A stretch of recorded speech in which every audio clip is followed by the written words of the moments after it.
Welcome to the First Time Facilitator podcast. Whether you're a first-time facilitator or a seasoned pro, listen in for tips and tricks to make a bigger impact at the next workshop you deliver. And now, your host, Leanne Hughes.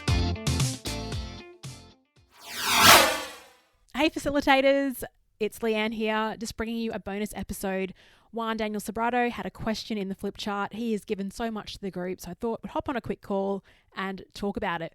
He's asking the question around the best software to use just to automate people registering and paying for tickets for online sessions. Here we go.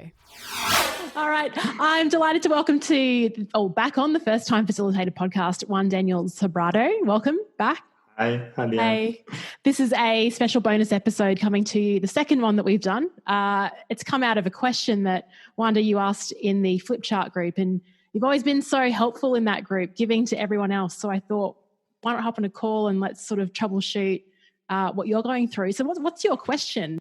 Okay, my question is about what would be the easiest way to sell your online services. I mean, your online webinars, for example, but also automatize this. So the idea would be having some kind of solution to offer to the participants or to your customers a simple way to buy a ticket for your event and just attend the webinar and receive an email with all the instructions to attend. Something simple, because I mean, at this moment, there are many facilitators and trainers asking me about these kind of solutions because they don't have even a platform or a web page to sell these kind of services. And I was thinking about what would be the best solution, and this is why I asked it in the Flipchart community, because there is always someone who knows. I know. That's the beauty of it, right?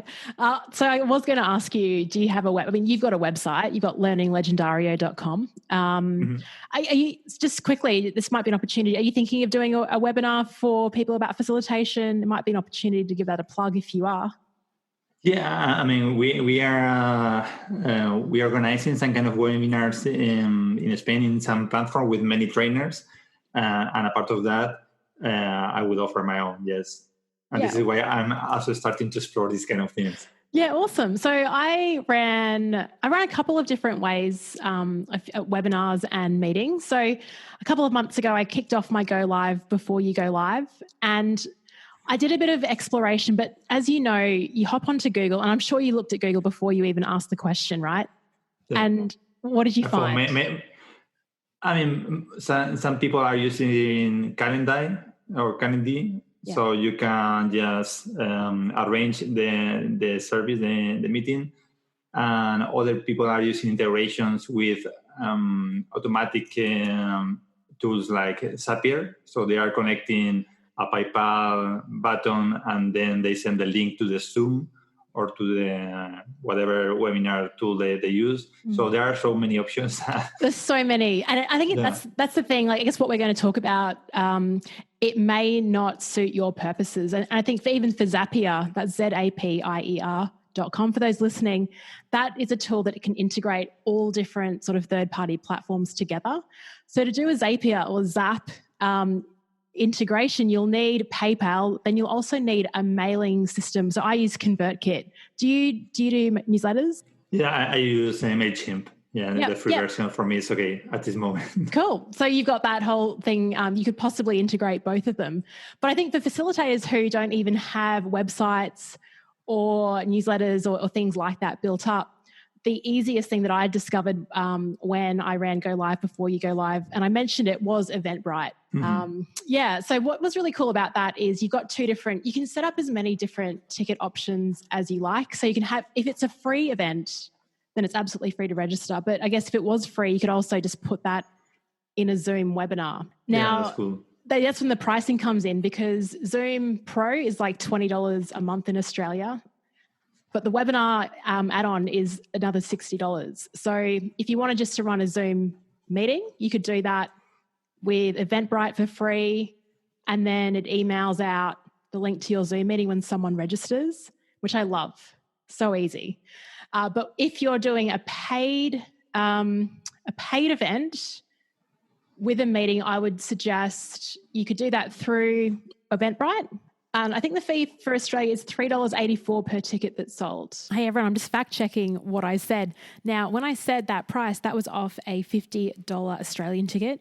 Now I've gone back to the Eventbrite site. So for the Essentials package, to get started with limited functionality, it's 49 cents plus 2% of the per paid ticket.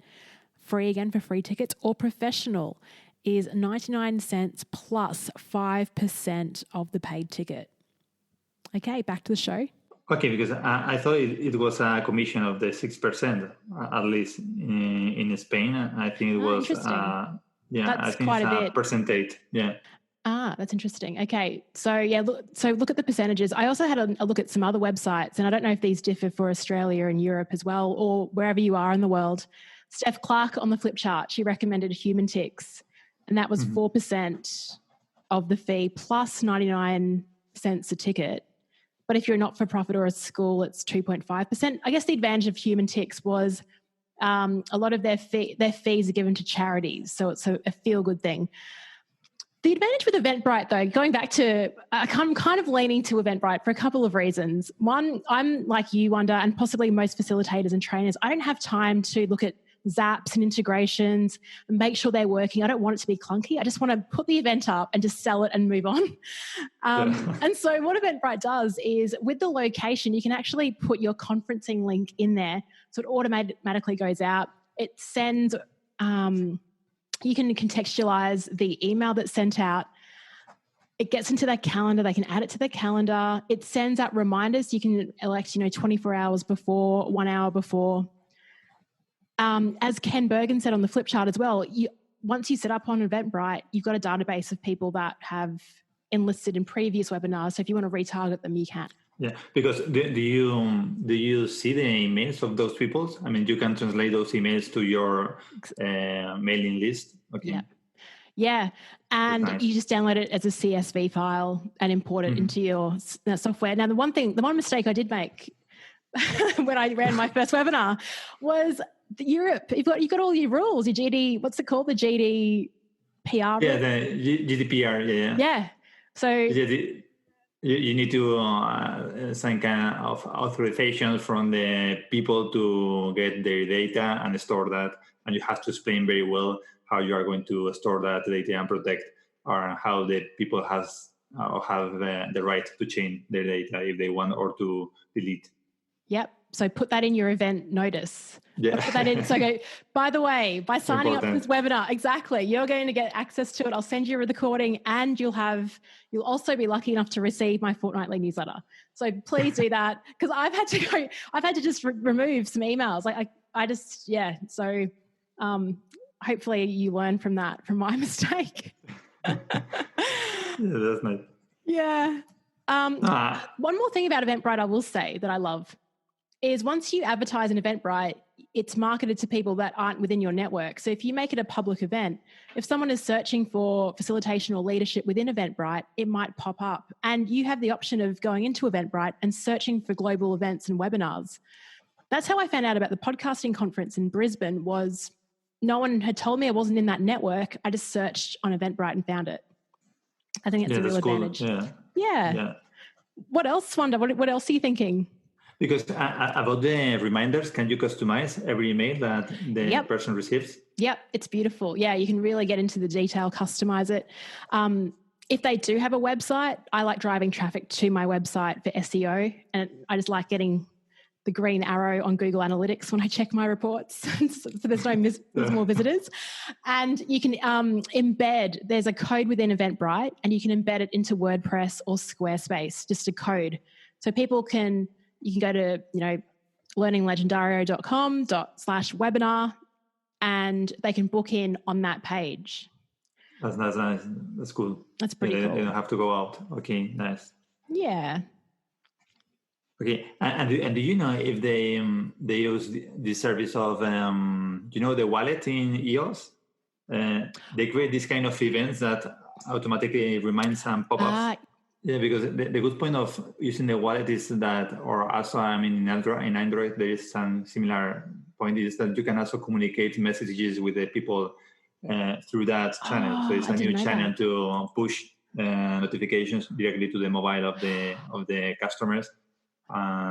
It's a good way to communicate, or if there is any change, you can push. But I think this is a more advanced use that I don't know if they will be this. They will offer that for free, but I would check. Yeah. There was a cool tool that Ken was using. I keep referencing Ken in this. I'll have to search the flip chart and put it in the show notes. He would use a SMS blasting tool as well. Yeah. So if you're in your options, you can add, I just went name, like first name, last name, email, but you can add phone field and if you want to add text. But that's cool. Thanks for sharing that. I think my feeling with this Eventbrite, which I think is cool for someone which needs a quick solution, probably is the commission fee. I mean, we will need to take it to the consideration when you are scaling your business and you are starting to do more and more webinars. And I mean, I know some facilitators who sell 1,000 euros webinars. Yeah. So I mean, if you start to pay a 6%, it's a lot of money. A lot. Yeah, absolutely. I think, if you're just doing like a $20, $30 thing, just get it done fast. And it's just like Seth Godin says, our favorite guy, just ship it, get it done. And then when you get, when people are like, I love doing more webinars. And then you start looking at a more advanced option. Yeah. But thanks a lot, Leanne, because it was a really open mind. I was thinking about these apps and connecting PayPal button with everything, and I was getting crazy. And that's as always, the flip chart resolved the problem in 1 second. It's like a medicine, isn't it? It's like, I'm so stuck. I just go to the flip chart and for me, for me it's like soltar the machine. So you just need to ask the question, and you get the question. Yeah. And that's awesome. Really good. So thanks to you. Oh, no problems. No, thanks to the group. Thanks for everyone on that's probably another plug for the flip chart, and just get involved and get stuck in and share your knowledge. Now, I'm pausing the conversation here because my next question to Juanda is, how are you going? And what he proceeds to do is to share his screen and some incredible animations that come onto his stream as he's showing it to me. And I just don't think it would be fair to share my enthusiasm and what he's doing on audio.